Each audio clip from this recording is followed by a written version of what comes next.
अस्सलामुअलैकुम दोस्तों, उम्मीद करता हूँ आप सब खैरियत से होंगे। अभी हम आपको डॉक्टर zakir नाइक की एक वीडियो प्ले करेंगे जिसमें एक लड़की सवाल करती है कि आपको नहीं लगता कि जदीद दौर के तकाज़ों में जो औरतें हैं, मुसलमान औरतें, उनको हिजाब करने की इजाज़त होनी चाहिए, जबकि आप कहते हो कि ये नहीं होनी चाहिए। हाँ, वीडियो को पूरी देखें और जवाब भी सुनिए कि असल मामला क्या है। Assalamu alaikum. I would like to ask you, if a woman has such a pivotal role in Islam, why is that she's prevented from interacting men? And today is extremely competitive world. I mean, how without interacting with men, writing for competitive exams and appearing for such, you can stop yourself from growing? The sister asked the question, today is a world of competition. Without women interacting, how can they compete in this world, etc. Sister, Islam is a religion which has uplifted the woman, and Muhammad Sallallahu Alaihi Wasallam is the major benefactor. There is not a single rule in Islam which prevents the upliftment of the woman. But in the name of upliftment, Islam does not believe in degrading women. If you see history, sister, history of Babylon, history of Greek, history of Egypt civilization, women were only used for sex and pleasure. And today, if you see the Western world, the Western society, talking of uplifting the woman, have actually degraded her to a status of mistresses, of concubine, of society butterflies, which are mere tools in the hands of pleasure seekers and sex marketers. Today, the Western society, talking about women's liberalization, it is nothing but a disguised form of exploitation of a body, of degradation of an honor, and deprivation of a soul. Sister, Islam never wants to prevent the women from upliftment. But I don't know of a single job or a single competition in which a woman does not interact with men and she cannot advance. All the jobs which involves unnecessary interaction of the men aren't jobs which are fit for the woman to be done. There's not a single modest job which I know which prevents the woman about the modesty role. If there's a job, any job which prevents you from doing the hijab not only of the body, not only of the clothes, the way you talk, the way you behave, the way you think, all this comes under hijab. This hijab which I spoke earlier about, the hijab that the sister asked me, that's one part of hijab, that is the clothes. There are hadith in which the wives of the Prophet, they did cover their face.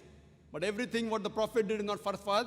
Similarly for the wives of the Prophet, because the Mu'mineen, they were mother of the believers, for them was a different degree. So they did cover their face, but it's not farz for all the women. So here if we analyze, sister, the hijab, besides hijab of the clothes, there's hijab way a person talks, the way a person behaves. And these people, when they talk about equality, when the Western world talks about equality, I ask them, that when men and women are equal, so why don't you have a boxing match between the men and women together? Why? They're equal. Even they agree that they're not equal. When we have a 100-meter sprint, why do the women run differently? Why do the men run differently? Why? Are they degrading the women? Yes or no? So you realize that these people, they have their own way of thinking. Allah subhanahu wa ta'ala has made the man and woman different. Physiologically they're different, biologically they're different, psychologically they're different. Depending upon their roles what they have been given, Allah subhanahu wa ta'ala has given the do's and don'ts for these people. Not that a man and woman cannot interact. Unnecessary interaction is to be avoided. And believe me, sister, a woman can take part. We have examples, and if you hear my talk on women's rights in Islam, sister, there are various examples. Now in the Western world, when they sit for examination, men and women sit together. So there they consider them equal. But when they run a 100 meters dash or have a boxing match, they don't consider them equal. When the Western world can differentiate that here they can take part together, here they cannot take part, why can't our Creator Allah subhanahu wa ta'ala, who knows the best? So unnecessary interaction, sister, I call it the khutwatu shaitan. Allah says in the Quran, in Surah Baqarah, chapter number 2, verse number 168, Allah says, Ya ayyuhallazina amanu, O you believe, do not follow the footsteps of the devil. See, most of the places Allah says, do not follow the footsteps of the devil. Do not follow the devil is right. That's only a couple of times. Majority of time Allah says, do not follow the footsteps of the devil. And I give an example, sister. One example of footsteps of the devil is that suppose there is an average Muslim. If a lady comes to him and says, let's spend the night together. He says, spend the night, haram, not allowed. He will say no. The same Muslim, who's average Muslim, if a lady phones, speaking to a girl on the phone, what's the problem? So he speaks to the girl on the phone. After a few calls, he said, let's have maybe tea in McDonald's or Kentucky Fried Chicken, I don't know whether they're in Madras or not, or let's go to fast food joint. Going with a girl to a fast food joint, no problem. After some time, she says, let's have dinner in a restaurant. Dinner with a girl in a restaurant, no problem. Then she said, let's spend the night together. Spend the night together, no problem. These are khutwatu shaitan. It's not mentioned in the Quran. I'm giving my own example. Khutwatu shaitan. So therefore, stop it at the first level itself. When it's a requirement, when you have to speak to the man, when requirement in emergency, etc., yes, you can do with lowering your gaze. Suppose you're a lady and you get sick and there's a gen doctor, very well, you can go to the gen doctor. That doesn't mean you cannot speak to the gen doctor. When required, but with lowering your gaze, with modesty, but unnecessary gossiping, what they have in colleges. In colleges, they gossip, very common, not only in the Western world. In Western world, according to the statistics of USA, more than 90% of the women, before they pass school, they have lost their virginity. Do you know that? Same in UK. Even in Bombay, I was shocked. More than 50% of the girls, before they pass the school, they lose their virginity. I was shocked. Why? Common having girlfriend, boyfriend, you go, it's common. If you don't have a girlfriend, then you're considered to be abnormal. So the thing is, sister, these are khutwatu shaitan, and we want to uplift the women. And these people, in the name of trying to uplift the women, art and culture, no problem. They want to sell their daughters and their mothers on the screen. And someone told me, one of the ads which won an award, the BMW ad, somebody told me, the BMW ad, it's a car which is very famous. For the youngsters, like how Mercedes, Merc, is a very famous car. For the youngsters, it's a BMW. There's a very famous ad, someone told me, there's a girl standing on a bikini in front of the car, and it says, test drive her now. Who, the girl or the car? What are they doing? They're selling our daughters. They are selling their sisters. We Muslims, we don't want that. In the name of upliftment, we don't want to sell our daughters, don't want to sell our sisters. We respect them, we love them, and we revere them. This is the reason, sister, this does not degrade the woman, it uplifts the woman. Hope that answers the question. My name is Abdul Quddus. I got one small question. Rasul Sallallahu Alaihi Wasallam, in many hadiths, he has said there is a punishment in the khabars for the dead bodies, punishment in the khabar. But how about people who are not buried in the khabar? What type of punishment they get, and how do they get it? Where do they get it? Assalamu alaikum. The brother posed the question that the hadith is there of Prophet Muhammad Sallallahu Alaihi Wasallam, that in the qabr there is azab is there, reward is there, punishment is there. This is known as barzakh. Barzakh means the interim life. After a person dies and before he is resurrected, it's a barzakh, an interim life. So if those who are not buried, what about them? See, when the Prophet said in the qabr means after a person dies and before he is resurrected. If a person drowns and dies there, yet he's dead. If a person is burnt alive in a fire, or there are various other religions who burn, even in this case, before the person is resurrected, after he's dead, before he's resurrected, if Allah wants to give him punishment, he'll get the punishment. If Allah wants to reward, he will reward him. That doesn't mean that he has to be physically present underground that this thing can take place. That will yet take place. And final recompense will be on the day of judgment. Allah says in the Quran, in Surah Al-Imran, chapter number 3, verse number 185, Allah says, Kullu nafsin zaiqatul maut. Every soul shall have a taste of death.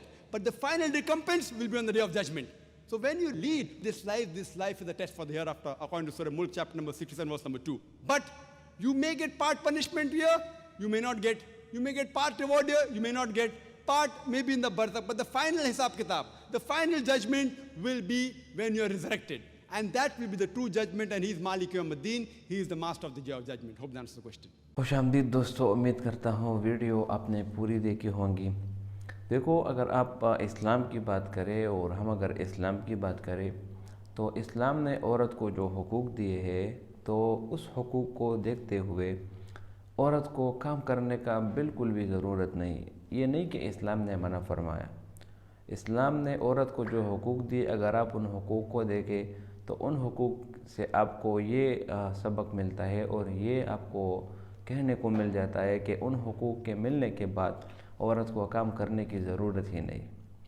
اسلام نے عورت کو اپنے شوہر کا فرما بردار بنانے کا حکم دیا، اور ہمارے پیغمبر صلی اللہ علیہ وسلم نے بھی ارشاد فرمایا کہ اگر اللہ تعالیٰ کے سوا کسی دوسرے کو سجدہ کرنے کی اجازت ہوتی تو میں بیویوں کو حکم دیتا کہ وہ اپنے شوہروں کو سجدہ کریں۔ دوسری بات یہ کہ اسلام نے بیوی پر جو حقوق مقرر کیے وہ یہ ہے کہ وہ اپنے شوہر کی فرما برداری کرے، جب بھی گھر سے نکلے اپنے شوہر سے پوچھ کر نکلے، اور گھر کے کام کاج میں اپنے شوہر کی خدمت کرے، اور دوسری یہ کہ اپنے بچوں کی تربیت ٹھیک طرح سے کرے، اور اپنے 5 وقتی نماز جو ہے وہ بالکل ٹائم پہ پڑھے۔ اسی طرح اپنے شوہر کے جو مال ہے اور جو جان ہے ان کی حفاظت کرے، بس یہی ذمہ داری ہے۔ باقی عورت کو خرچہ دینا، عورت کا لباس، عورت کا روٹی دینا، اور جو چیزیں عورت کی ضرورت ہے وہ سب کے سب شوہر کے ذمے ہے۔ تو جب سب کچھ آپ کو فری میں مل رہا ہے، آپ کو شوہر کی طرف سے مل رہا ہے، تو پھر آپ کو کام کرنے کی ضرورت ہی کیا ہے؟ ٹھیک ہے، اسلام میں تو یہ نقطہ ہے کہ عورت کا لباس اور عورت کی جو روٹی ہے اور عورت کا جو مکان ہے، گھر ہے، یہ چیز، اسی طرح جو ضروریات زندگی ہے وہ سب کے ذمے جو ہے نا شوہر کے اوپر لگا ہوا ہے۔ شوہر وہ سب کچھ اس عورت کے لیے لا کر دے گا، اور عورت گھر کی ملکہ ہوتی ہے، وہ اپنے گھر کے انتظام چلاتی ہے۔ گھر کے امور اور گھر کے جو انتظامات ہیں وہ سب عورت کے ذمہ داری ہوتی ہیں۔ تو اسلام نے جو حقوق دیے ہیں عورت کو، تو اس سے پھر یہ ظاہر ہوتا ہے کہ عورت کو کام کرنے کی ضرورت ہی نہیں۔ عورت سے کام کروانا اور عورت کو پیسوں کا ذریعہ بنانا، یعنی عورت جائے اور نوکری کرے اور آفس میں کام کرے 9 to 5، اور پھر پیسے کمائے، اور پھر اپنے خاوند کا، شوہر کا جو ہے نا ہاتھ بٹائے، تو یہ عورت کی اضافی قابلیت ہے، یہ اس کی اضافی قابلیت ہے، یہ اس پر فرض یا واجب نہیں کہ وہ جائے اور خواہ نوکری کرے۔ یہ دستور اور یہ کلچر یورپی لڑکیوں کا ہے۔ آپ اگر یورپ کی لڑکیوں کو دیکھیں اور امریکہ کی لڑکیوں کو دیکھیں تو ان کا جو نظام زندگی ہے وہ بالکل مختلف ہے۔ وہاں پر عورت کا کام 9 to 5 کام کرنا، نوکری کرنا، پیسے کمانا، اور ان عورت سے شادی، ان کی جو شادی ہوتی ہے، ہمارے یہاں اسلام میں تو شادی اس طرح ہوتی ہے کہ اگر آپ کو کوئی لڑکی پسند آئے یا اگر آپ نکاح کرنا چاہتے ہو تو اس لڑکی کے ماں باپ سے آپ بات کریں گے۔ آپ ان کے ماں باپ سے کہیں گے کہ یار آپ کی بیٹی کے ہاتھ مانگنے آئے ہیں، اس کو ہمیں دے دو وغیرہ، اسی طرح کچھ جرگہ سسٹم جو ہے نا وہ ہو جاتا ہے۔ جبکہ یورپ اور امریکہ میں اس طرح بالکل بھی نہیں ہوتا۔ وہاں پر لڑکی جائے گی اور لڑکے کو بتائے گی کہ میں آپ سے شادی کرنا چاہتی ہوں، میں مہینے کا اتنا کماتی ہوں، میں یہ کام کرتی ہوں، میں وہ کام کرتی ہوں۔ ان سب کے بعد اگر لڑکا راضی ہوتا ہے تو پھر اس کی شادی ہوتی ہے۔ وہاں پر عورت کی زندگی، حقیقی غلامی جو ہے نا وہاں پر آپ کو ملے گی۔ جو یہ یورپ والے اور امریکہ والی جو عورتیں آوازیں لگاتی ہے میرے جسم میری مرضی، اور اسلام عورت کو حقوق نہیں دیتی، یہ الٹا اپنے آپ کو اگر دیکھ لینا تو حقیقی غلام وہی ہے، کیونکہ ان کو کمانا بھی پڑتا ہے، ان کو شادی کے لیے اپنے شوہر کو جو ہے نا وہ رضامند بھی کرنا پڑتا ہے، اور اپنی سیلری بھی ان کو دینی ہوتی ہے، گھر بھی ان کو دینا ہوتا ہے۔ بہت سے عجیب طریقے ہیں، یہ میں جھوٹ نہیں بول رہا، آپ اس کی معلومات اور اس کی تصدیق اور آپ اس کی تاریخ بھی چیک کریں کہ یہ بات اسی طرح ہی ہے، ٹھیک ہے۔ تو اسلام نے عورت کو ایک ملکہ کا روپ دیا ہے، عورت کو گھر کا حاکم بنایا ہے، عورت کو پورے اختیار ہے کہ وہ اپنے شوہر کے مشورے سے گھر کے کام کاج میں ہاتھ بٹھائے، اور پھر اگر یہ عورت نوکری وغیرہ یا کوئی اور کام کرنا چاہے تو بالکل اس کو اسلام نے اجازت دی ہے، لیکن پردے کا خیال بھی رکھنا ہے۔ اور دوسری بات یہ کہ آج کل عورت کی جو وہ ہے نوکری ہے، اور عورت جو کام کاج کرتی ہے باہر سرکاری دفتروں میں، یہ ان کی مجبوری بھی بن گئی ہے۔ اگر آپ ہاسپٹل میں جائیں اور وہاں پر دیکھیں تو آپ کو ہزاروں نرسز نظر آئے گی۔ یہ نرسز خدمت خلق میں مصروف ہے، انسانیت کی خدمت کرتی ہے، جو کہ بہت ہی زبردست بات ہے۔ اور ان کے لیے سب سے اچھی بات یہ کہ وہ باپردہ اور حجاب ہو کر اپنی جاب کرے۔ اسلام نے بالکل بھی ممانعت نہیں رکھی عورت کے کو وہ کام کاج نہ کرے، نہیں کرے، لیکن شریعت کے اندر پردے کا خاص خیال ہو، کسی نامحرم سے ہاتھ نہ ملائے، اور فضول قسم کی گفتگو نہ کرے یا ایسے حرکات نہ کرے جس سے ان کی عزت